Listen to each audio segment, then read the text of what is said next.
So just to kind of give you an overview of what we're going to be looking at today, we're going to do some quick introductions. We're going to look at some national and state focus areas and research, and then practices that support the 2017 English Standards of Learning, and then instructional resources available from the Virginia Department of Education.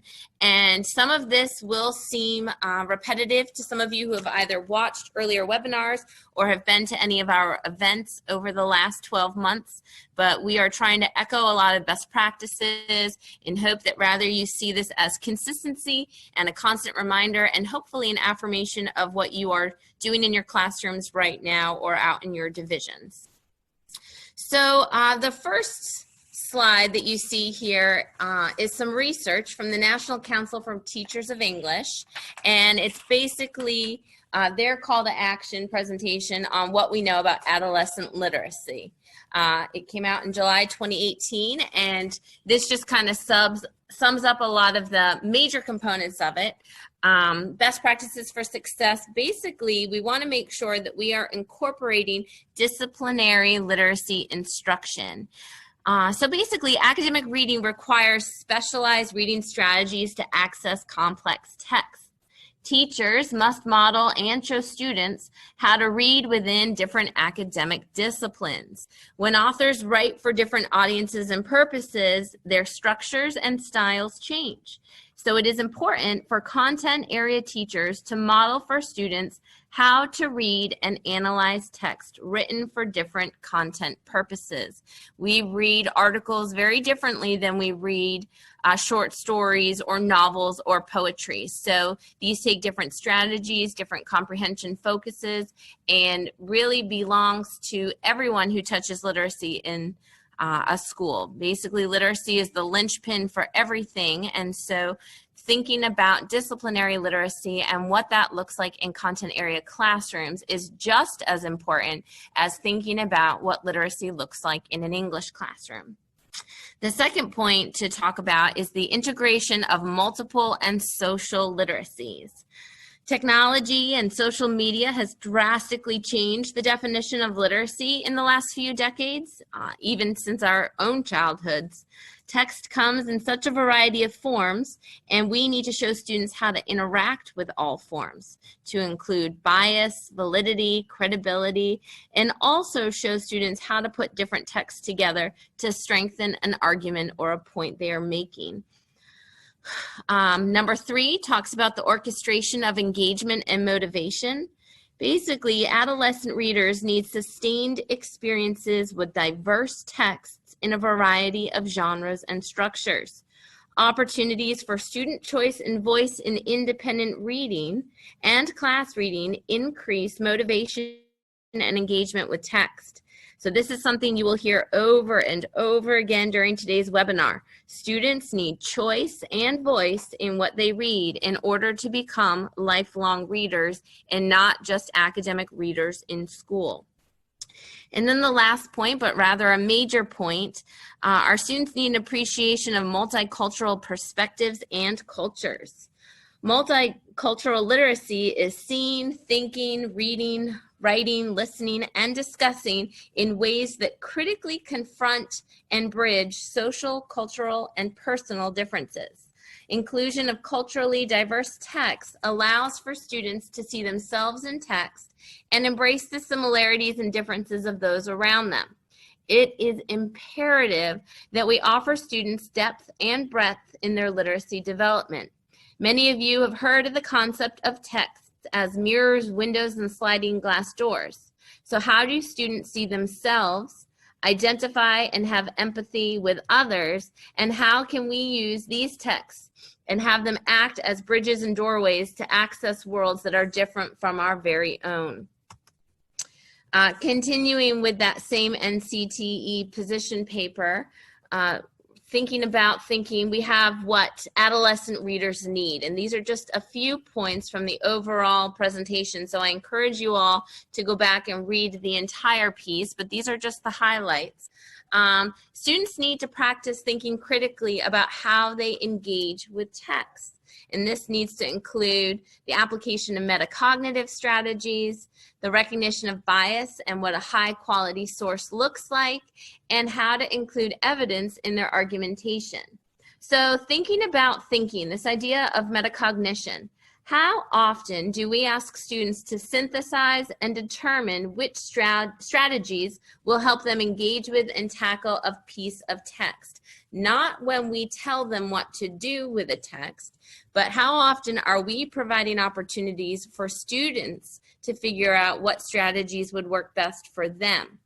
We are only going to see this transfer happen when we ask students to think about a text on their own, not when their only experience with text is determined and dictated by the adults in the room. To be successful community members, students need the space and time to learn how to recognize bias, credible sources, and how to determine when to believe what they read.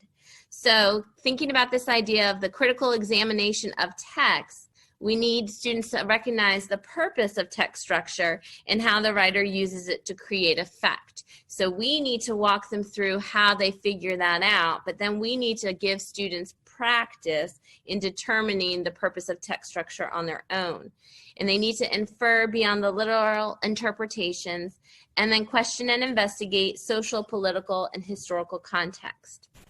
So text structure goes hand in hand with writing instruction. We look at text structure from the viewpoint of a writer, but then also we look at it to look at author style and craft. And so really what I'm trying to bring up as a point here is that writing instruction impacts reading comprehension. The two are reciprocal practices. So we need to teach students how to critically examine text for these purposes here, but then also how that impacts their writing and how we are including writing instruction that will show students how to better read and comprehend more challenging texts. As we move into what the position paper talks about in terms of assessment, our students need assessment, classroom assessment, that helps them focus on the larger purpose and big ideas of the curriculum and on metacognitive strategies for thinking during literacy acts. And then preparation for assessment, whether this is classroom, state testing, national testing, but that assessment prep should focus on the critical components of multicultural perspectives, motivation, multiple and social literacies, and shifting literacy demands. And then also this one that I will keep coming back to over and over again, probably the most critical for our students, is choice and volume of reading. Students need opportunities to read often from books of their own choosing. I know some people are cringing out there, but students need time to select their own books. They also need access to a vast library of books and texts that vary in levels and text structures, and dedicated time to read every day. Dedicated time to read in school every day is something that you will hear us say over and over again. Students do not become better readers if we are not giving them time to read in school. And often what we see is students completing worksheets that might have had something to do with something they read once, but the majority of their time is not actually in text, is working on skills that they think support a better understanding of the text. Our students are going to become better readers if they have time in text. And if any of you happen to attend the Raising Readers Conference in Chesterfield this last weekend, then you are very well aware that Donalyn Miller shared and reminded us just this weekend that students aren't going to go home and read on their own and decide to do that of their own choosing if it's not something they were even doing in school. So we need to promote time for students to be in text of their choosing every single day. This comes from Kylene Beers and Robert Propst's Disrupting Thinking. I know a lot of school divisions are using this for their professional development right now.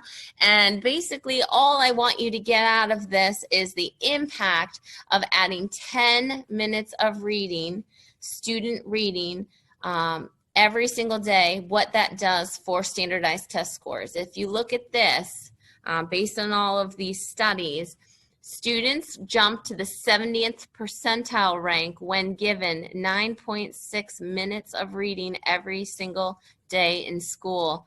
I don't know if you've ever had the opportunity to shadow, but if you do, I highly encourage you to jump on that and see how much time is spent reading. I think you will be shocked at how little time is actually spent in text as opposed to talking about text or lecturing about text, or students in having time to be in text themselves. So just to show you the impact of just adding 10 minutes of dedicated reading time for students in class and the impact that has. And this will be echoed again this afternoon if you join us for the lessons learned. When we interviewed schools, we had a lot of conversations about why reading scores were improving in certain places, and what were some identified best practices. And everyone we spoke to talked about building relationships to build better readers. This idea of knowing your students, knowing their interests, and engaging them in text that will increase their engagement and motivation to read. We are extremely lucky in that English is a skills-based course, so we have the opportunity to build units of studies around essential questions that require students to critically think about a topic that resonates with them. They can learn to summarize, draw conclusions, analyze text structure, organization, and author's purpose from any text. And we need to capitalize on that. So variety is the key. We can always include a whole class selection, whether that's a poem, an article, a chunk of a book, but what they are in when they read independently in our classes, what are they reading, and how can we tap into their natural curiosity to help scaffold and support their learning and independence. So just thinking about this idea of engagement and motivation, and then creating a balance between whole group text and student selected text. And if you spend any time in our curriculum framework, you will also see that we are advocating for engaging students in student selected reading. We do agree there's a place for whole group reading, but there needs to be a balance of student selected reading and whole group reading. And then also just wanted to include, this actually comes from the, this comes from the Association of School Libraries, that basically this is a position statement on the value of independent reading in the school library program. And I think what you'll see here, well, I'm not going to read the screen to you, is basically what school librarians are advocating for, and you'll see echoes of what we're talking about here. Access to books, contact with adults who read regularly, time during the school day, librarians and classroom teachers who demonstrate their enthusiasm of reading, and schools that create an environment where independent reading is valued and promoted and encouraged. So, and then also this idea of involving caregivers and parents and family members. What are we doing as school divisions to support independent reading beyond that of the four walls of our classroom? How are we engaging in dialogue with other members of our school division, our school building, our parents, the partnerships we have with local daycares or after school programs, clubs and sports that happen in our school? How are we working with these people to advocate for student reading? These are all things that will support engagement and motivation and for lifelong learning in middle school. So we're going to move from here to talking about the 2017 English Standards of Learning and what we're promoting at the Virginia Department of Education, as to where you can kind of see echoes of what our research has shown us.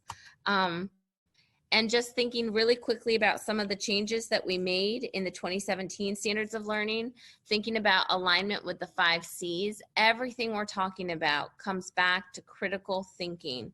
And really, I mean, all of them, but the idea of thinking about text and getting into, why an author did what they did, and how does that make me feel, and what am I going to do as a result, and how we can tap into that.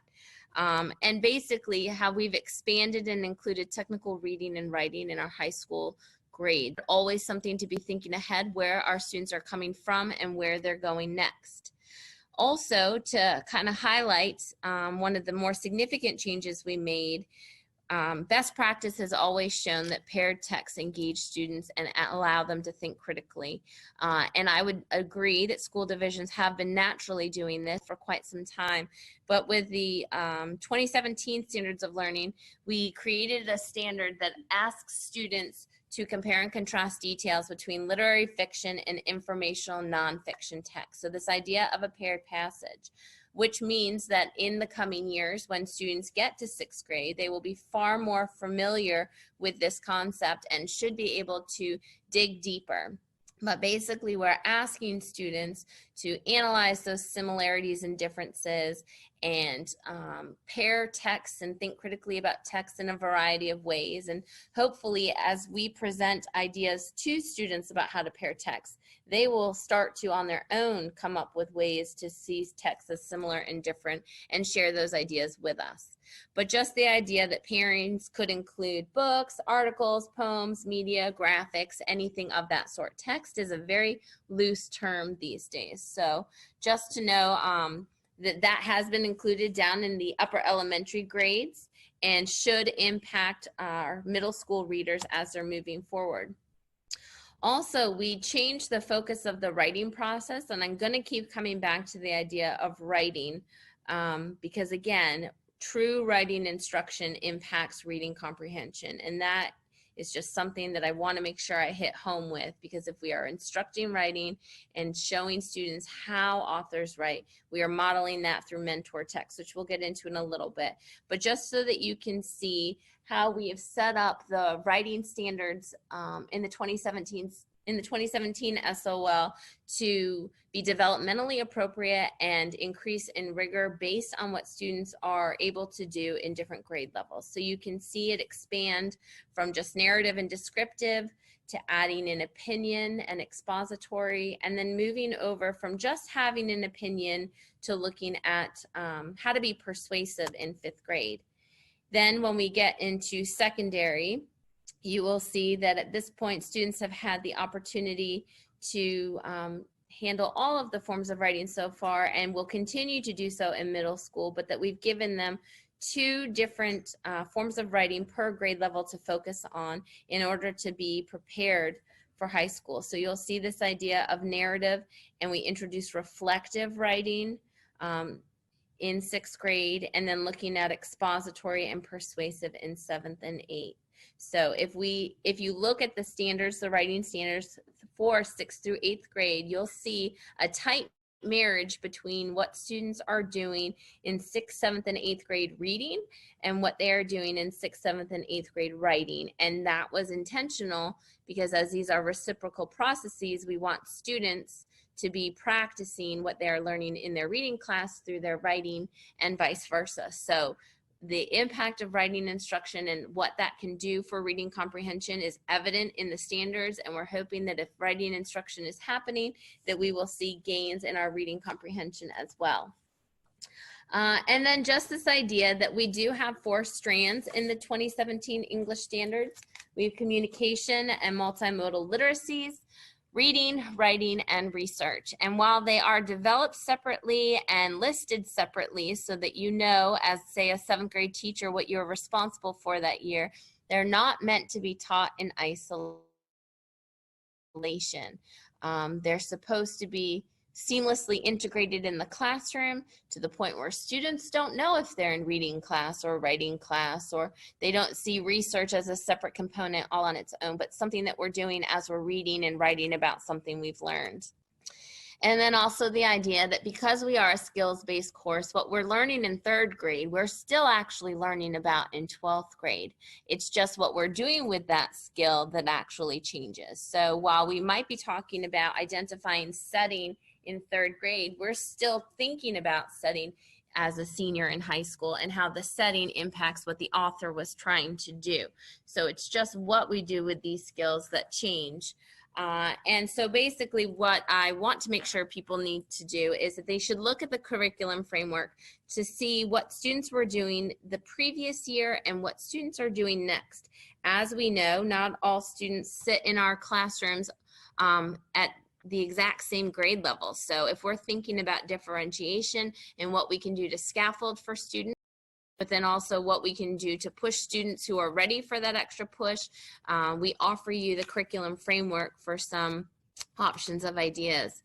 And I've used this slide quite a bit, but just to kind of reinforce the idea of the vertical articulation of the standards and why each grade level is important and why what each teacher does matters. As you can see, I'm just using text features as an example here. In first grade, we're just asking students to identify text features, and we actually even tell you which ones to focus on for first graders, what a 6-year-old can handle for text features. And then jumping to third grade, they have to be able to identify text features, but they also have to use them to demonstrate comprehension of nonfiction. And we give you several others, to consider, some new ones.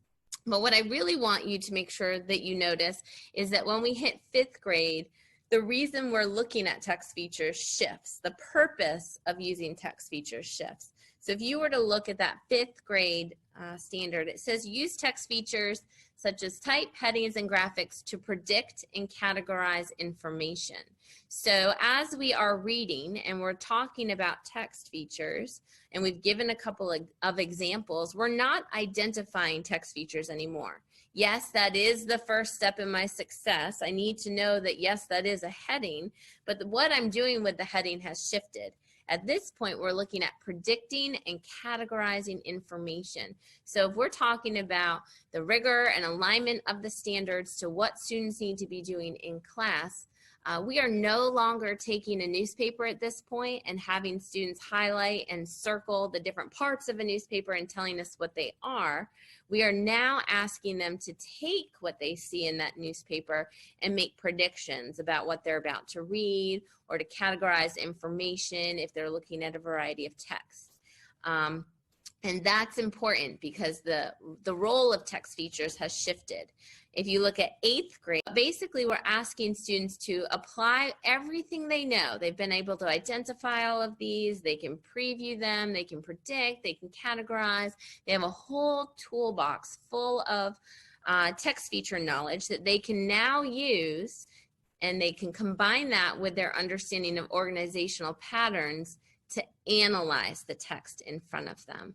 And this is important. This isn't just, again, about creating newsletters and seeing that the kids know how to caption pictures and that they can use a heading and that they can include word art or anything like that, because the purpose that they will be assessed on is analyzing selections, that they can think about and judge a piece based on the information that they have on how it was set up.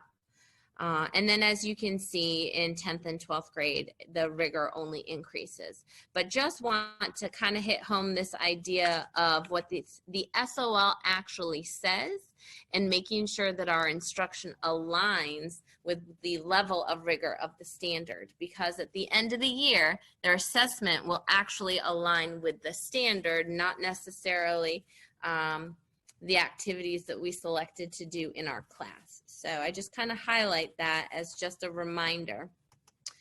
And then thinking about how we can seamlessly integrate reading, writing, research, and communication multimodal literacies. Several of you, hopefully everybody on this webinar has seen information on this slide here. We have shared it in every presentation we give. It was in a SUPS memo that they need opportunities to read daily. So if you need this slide to advocate for your students, the Virginia Department of Education supports you in the idea that students need opportunities to read daily. They also need to read extended text and grade level material, not 2 paragraphs at the top of a page with 4 multiple choice questions about author's purpose. All right, they need extended text and they need grade level text. They have to have time to read this daily to support their growth as readers, and it needs to include nonfiction and fiction pieces. And then just keeping in mind, and we've talked about this before, but when students are analyzing ideas into text and searching for textual evidence from the text they're reading to support their conclusions, they are engaging in deeper learning and thinking critically, and that is what we want for our students. So thinking about how we can integrate these strands, looking at reading, picking our vocabulary from authentic texts, not from a workbook of Greek and Latin roots that we're studying and handing out a new list on Monday and testing on Friday.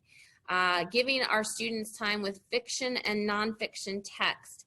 And the idea that, while yes, April is National Poetry Month, we don't wait until April to show our students poetry. There's plenty of poetry that we could pull that goes very nicely with nonfiction articles and short stories, and just showing students how we use different strategies to engage with different forms of text, but then how we can use everything we know from these texts to answer questions and think critically about what authors have done. Giving our students a text-rich environment with a variety of text and media, and then allowing for student choice whenever possible. Again, there is always room for a whole group novel, a whole group article, a whole group unit, but what independent texts are we bringing in that allow students to think critically and deeper about whatever essential question we're looking at, and how can we make that meaningful for students? And then bringing in writing as a process for a variety of authentic purposes. Students do not, believe it or not, write for their teachers after they leave that specific grade level. So if we are their only audience all of the time, we are not preparing them for the real world where they are no longer writing to teachers. And your purpose totally changes your style, your format, and what you do with that writing. So showing them how people are writing for different purposes and then allowing them that opportunity as well. Offering writing conferences. I would also argue for reading conferences, and then the use of writing portfolios. And then for students to see research as ongoing, embedded in the learning process. So whenever possible, I Google things probably 15 times a day. So for them to see research as just part of a natural process, a part of a learning process. And then how can we include the multimodal literacies whenever possible, which comes in really under all of the other strands. So thinking about this idea of text-dependent questions, where students actually have to go back into the text to support whatever their answer is, or whatever their defense is of whatever they're arguing. And then including inference questions, and like I said, text-based vocabulary, and then responding to reading whenever possible. Again, coming back to this idea of paired text and creating text sets, I want to once again bring up the idea that your school librarian is an incredibly valuable resource. With enough lead time, they would happily support you in pulling text around an essential topic, or time period, or location, or theme. So you don't have to spend the time doing that, but that would support a deeper understanding of whatever concept you're trying to teach, that would allow for that student choice and voice. But then, everybody could still be thinking about the same questions and digging for the same answers, but looking at different texts. So what opportunities do we have to create meaningful experiences with text sets and paired texts to bring students in and engage them in their learning? And then just thinking about how could we do this? Could we choose a theme or a topic or an essential question just to build this knowledge base around? And then once I have that theme or topic, what text or media options do I have available that will support student learning about it? And how can I bring in all of the different strands to that learning? And then looking at the text that I have, what standards am I really going to cover? And are these standards we have examined before, so this is just a review, or are some of them new that are going to take a little bit more time, and where do I want to intentionally fit those in? So what will interest your students? And then providing that opportunity and time for shared and independent reading. And then the idea of modeling the writing process and meeting with students for writing conferences. It is when they are writing about what they have read that you truly see if they understood everything you were trying to get at. So not talking about writing to a random prompt, but if they are writing in response to something you have asked and something they have been engaged in and critically thinking about, that is where you will see if they have understanding of the material.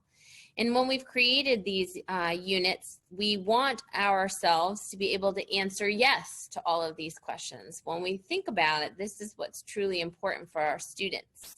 Do the materials that we select thematically link genres and texts together for maximum impact? Can we say yes to that? And if we can't, what do we need to do differently next time? Did the experiences provide an opportunity for students to think critically and examine and evaluate whatever question posed to them? And were the students given the opportunity to demonstrate their understanding of the material and apply the skills? And how did I do that? Is that through a piece of writing? Is that through a multimodal presentation? Is that through a Socratic seminar or debate? And I'm using my communication skills. Were they given the opportunity, and how do you know? What other models of assessment, both formative and summative, were used on this unit?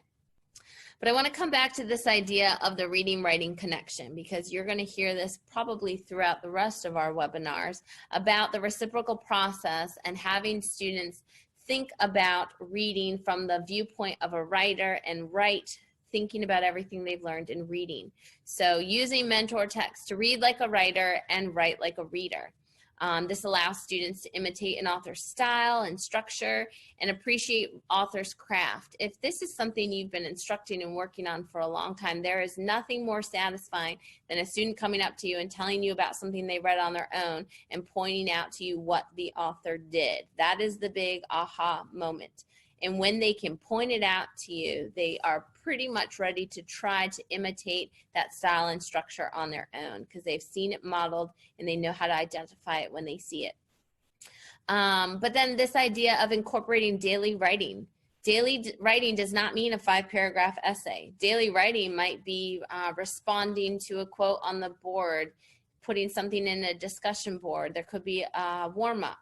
There could be some formative assessment ongoing, or they might just have to respond at the end of a class period or unit or experiment where they write their thoughts and share maybe how something that they thought was different and how their thinking has changed as a result of everything you've done in class. And just this idea of authentic writing opportunities. Our students are far more savvy with social media than we are. So how can we use that to our advantage? There are a lot of child-friendly, classroom-friendly social media connections that are far more closed, where students aren't really writing out on the internet, but allow them the opportunity to share their voice and critically think about all they've read and share that in writing in a way that is engaging to students, but also demonstrates for a teacher what a student has learned. And just think, writing is not just an English thing, but it should be included in all curricular areas. And just, you know, something to think about. How much writing does your job require?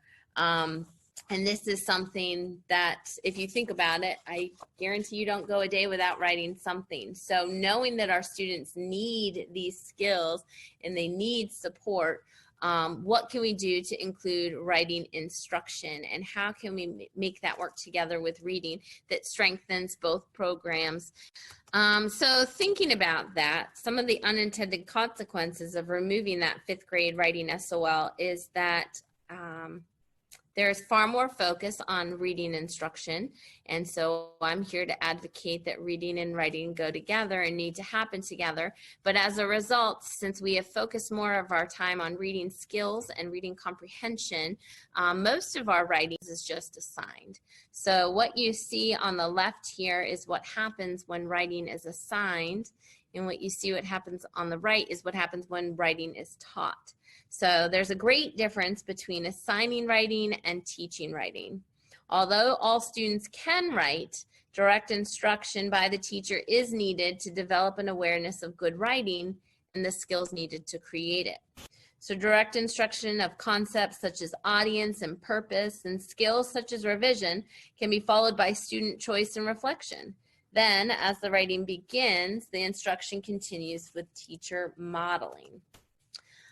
So when writing is taught, teachers model. Modeling is one of the most effective instructional strategies, and that is true in writing as well as other areas. Teachers should write as students are writing and then model the steps in the writing process, fine-tuning the modeling to meet the student's needs.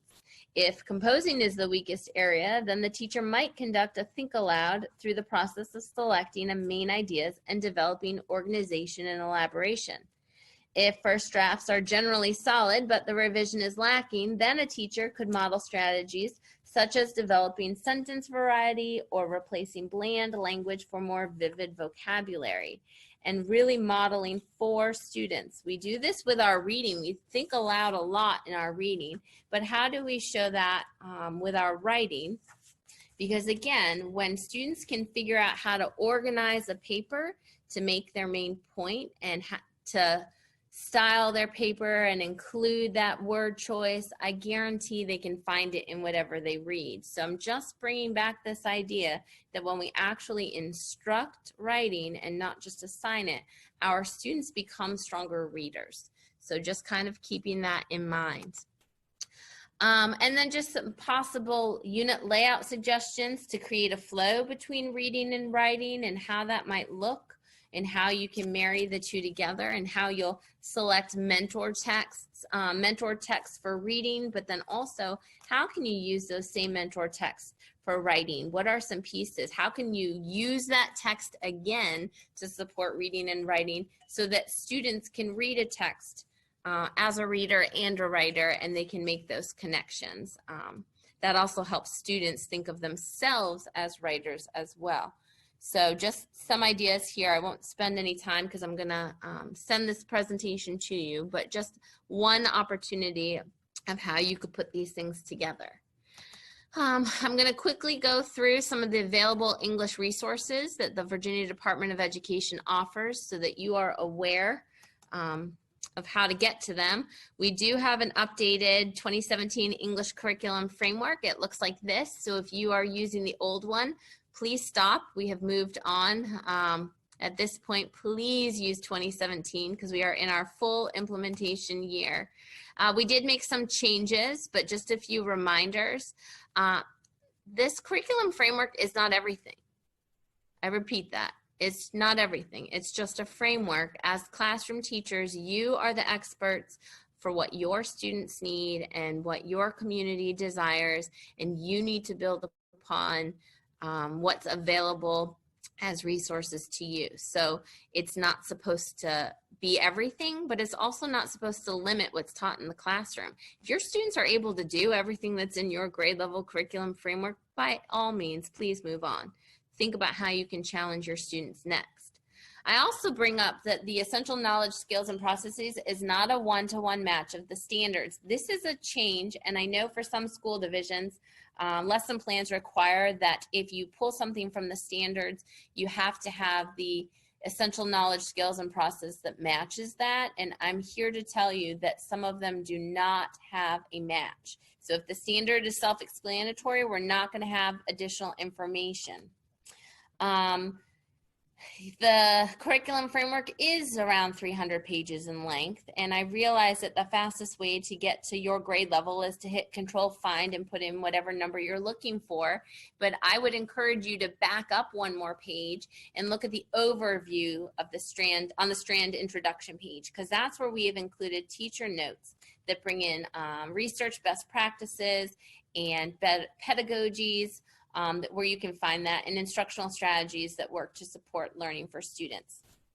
We removed the understanding the standard page because that information is pretty much on the introduction, and we basically just have the three pieces. So just to give you a quick overview, this is what the introduction page looks like, and this is where the teacher notes should help guide you. So as you can see, we advocate on here the integration of the standards, that vocabulary should come from student reading rather than prescribed lists, that teachers need to introduce students to longer, more complex texts, both on grade level and above grade level.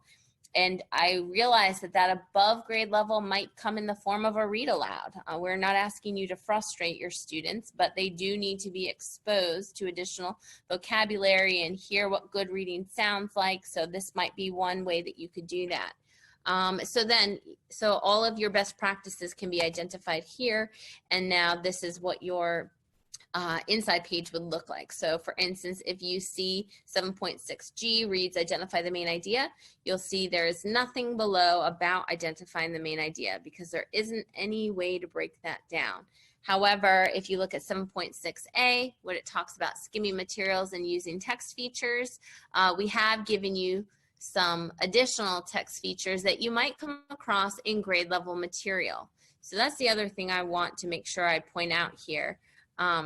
These are listed not to limit you and not to say that they align with assessment entirely, because they are not. Assessment is not built off of this curriculum framework, but this is more showing you and demonstrating what would be in a grade level text. These are some of the text features you would see that may not be, say, in a first or second grade text. So these align with grade level material.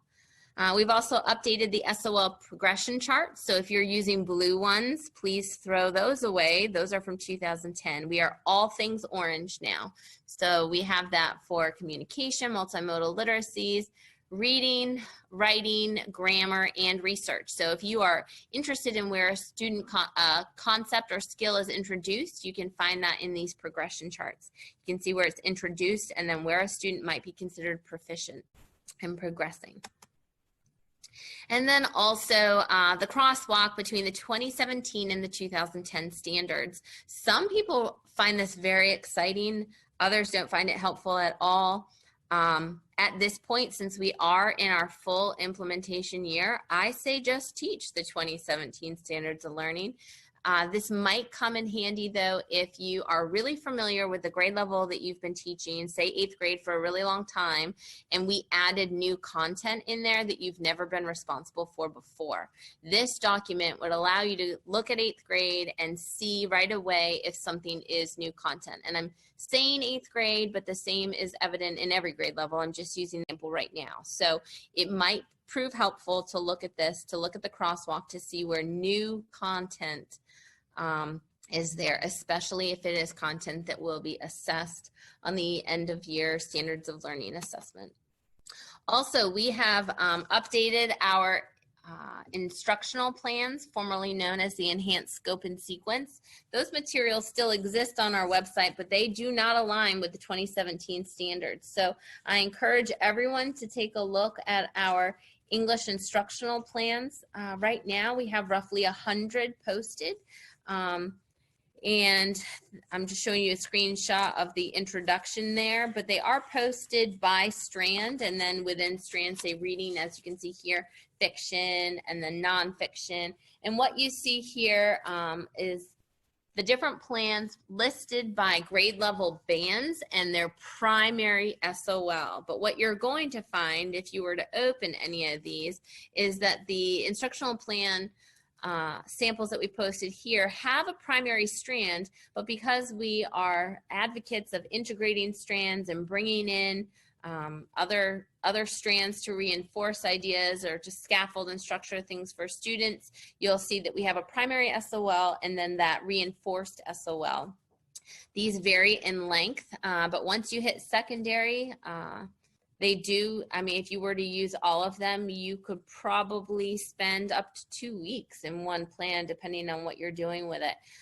We have provided potential texts, but please don't think that you have to use the texts that are listed there. In fact, I would encourage you to read through the plans, and you might find that some texts that you're really excited about and that your students get really into works better than the text you see here. But look at these for ideas, how to hit the rigor of the standard, how you might integrate other ideas. And then also we've included academic language for English language learners, steps for remediation or differentiation in there, and then also you'll see writing included in all of these. If it's a writing lesson, you'll see how to bring in mentor text and bring in some reading to go with that, and then also different methods of assessment. So if you haven't had the opportunity, I encourage you to take a look at these. But we didn't want to let today's webinar end without thinking about, you know, all that a middle school teacher has to do and where we can get some support to engage our students and motivate them and get deep into this instruction with the limited time we have. So thinking about how we can make time for meaningful reading and writing instruction. Well, if our English and history specialist was here today, he would present on this, how to bring in content area reading and how to partner with our history teachers that we have in every middle school. And I hope I can even do a little bit of justice to what he has provided here, but he will update with other content as necessary. But thinking about bridging the gap to adolescent literacy and how we can use content area standards of learning as support. So how can we work with other content teachers and allow for student choice? Obviously, we would advocate for no rigid reading or writing lists, but how can we include history and bringing in other content in? Because again, we are a skills-based course, so how could we work with our US1 and US2 teachers to engage students in critical thinking around text and then writing about that? So obviously, as by now you are aware that the guidelines for local alternative assessments really encourage the idea of performance assessments that integrate multiple subject areas. So thinking here, a local assessment might address content from U.S. History 1 and 6th grade English. What could this look like? And for our friends, our history friends who don't always feel like they have time to teach history the way they want, how can they bring in these historical concepts in a way that really address reading comprehension, but get at some of the heart of what the history teachers are trying to consider? So how to bring nonfiction passages that align to history content, but also leverage current events to increase engagement and, just deep questions that students want to explore. So thinking about courage and bravery in local history, here are just a few pieces that we could pair, looking at a story, a newspaper article, and a poem, kind of thinking about civil rights and social justice and courage and bravery, and how can we put these things together and really consider the historical context, but also those reading comprehension strategies that we're trying to get at. Thinking about using historical themes and then identifying fiction or poetry that fit our nonfiction content that could work together. So again, looking at U.S. history, this would be US2, looking at the J.C. Bus Travel Outlawed, the article, and then taking pieces from What Everybody Knows Now by Jacqueline Woodson. How do we put those together? And how do we get students to critically think and engage in text? And just looking at, the real heart of this, what the kinds of questions that a history teacher could ask about this, but just the rich language and comprehension questions that we could ask about these pieces.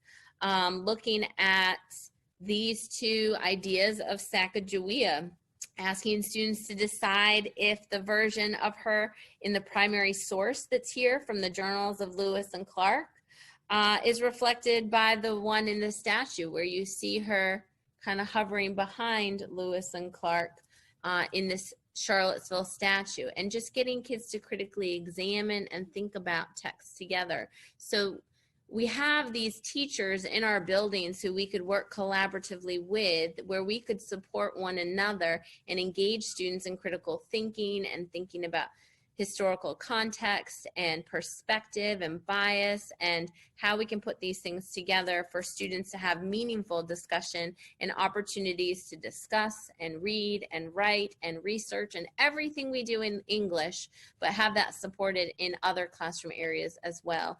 And we're going to look into this more in the coming webinars when we talk about writing in the history classroom and interdisciplinary, looking at how we engage students in writing and reading and science. So these will be upcoming webinars all on their own, but just thinking about how we can put these things together to create meaningful opportunities for students in multiple classrooms and get students reading and thinking about reading all day long. It's, again, not just an English thing. And then just showing you how our progression chart aligns very nicely with the history, social science progression chart so you can see where these things align and how they work together. This was done intentionally. The history, standards, and skills progression charts were written to align with English so that we could have some reciprocal support. And all I have listed here are the research pieces that we discussed during this webinar, so that if you want to look into them more completely, here is your research. Certainly hope you do engage in some discussions about this back in your school divisions. And then also I'm just going to leave you obviously with our contact information. We are happy to answer questions as you're moving forward, especially as you're coming up with innovative ways to engage students in reading and writing at the middle school level. And we just want to thank you for taking the time to be with us this morning. Please know that this afternoon we're going to explore the lessons learned from our interviews that we held this fall with school divisions and schools that saw an increase in their reading comprehension and their reading SOL scores. And that was elementary, middle, and high school, but I think you can glean a lot of best practices from the results of those interviews. So I hope you have time to join us this afternoon at 2 o'clock for that. If you are unavailable at 2 o'clock, that webinar will be repeated on Thursday morning at 9 o'clock. So you will have another opportunity to hear that. We'll be collaborating with our colleagues in the Office of Assessment for those webinars. So we hope you can come back and join us for those. Again, we hope that this morning's session was helpful and fruitful for all of you, and we look forward to hearing from you and working with you in the future. Thank you so much for your time and attention this morning. Wow, I'm already fast forwarding the day. But we hope you have a great day. We hope you learned something new, and please share it with a friend. Thank you.